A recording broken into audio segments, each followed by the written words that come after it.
And so the visible world has become highly deceptive for us. As a result of that, in every age of human existence, false gospels flood the world. And our age is an age of tremendous false gospels, very potent alternative accounts of reality which are opposed to the gospel of Christ. Consider the world in which we live. Consider our lives and the lives of those we love. We live in the most comfortable society in all of human history, and yet we have the highest levels of depression, boredom, and anxiety of any people who have ever lived. How is that possible? How is it possible that everything should be just like we want it, and we're disappointed in the whole thing?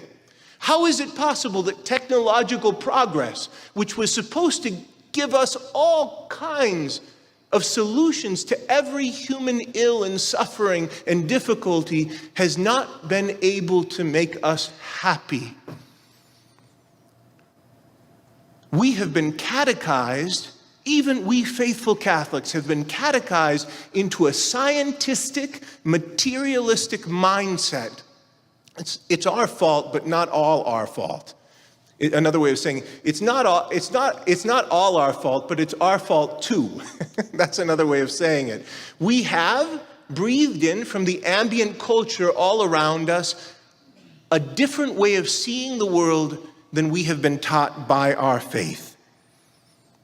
We are spiritual beings with transcendent souls and desires. And there are things in us that nothing can shake out of us. And yet these false gospels, with great skill and agility, try to worm their way into us, using things which on their own are just fine. Let me give you an example. Because we are spiritual beings with a transcendent appetite, we pray. Human beings in every age have prayed. Something has taken the place of meditation and heart-to-heart prayer, though, in our lives. I think it is the internet. I was one time on a transatlantic flight, flying into the daylight, and we were instructed by the steward staff on the airplane that even though it was daylight outside, all of us had to keep our window shades down so as not to interrupt anyone who was on their tablet or their phone. And there were rows and rows of people, hundreds of people, huddled over their devices as though they were at prayer. In social media, prayer is superficially mimicked. What is prayer but the offering of our thoughts and feelings and desires to another, to God? What is Twitter but the offering of our thoughts and feelings of desires to others? That's exactly what people are doing when they're posting. They're manifesting their thoughts, their feelings, and their desires.